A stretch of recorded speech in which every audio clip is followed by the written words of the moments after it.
పాప సంబంధమైన లోకము దాని ఆశ గతించబోతుంది. దేవుని మహోగ్రత పెళ్ళున లోకం మీదికి దిగబోతుంది.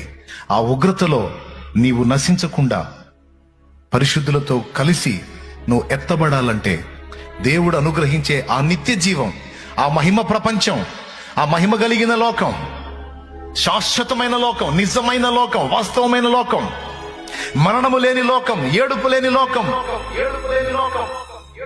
ఆ లోకంలో నువ్వు ప్రవేశించాలంటే గత్యంతరం లేదు. ఈ లోకం నుంచి నువ్వు వేరుపరచబడాలి. పాపులలో నుంచి నువ్వు ప్రత్యేకించబడాలి. మూర్ఖులకు ఈ తరము వారికి వేరై నువ్వు రక్షణ పొందాలి.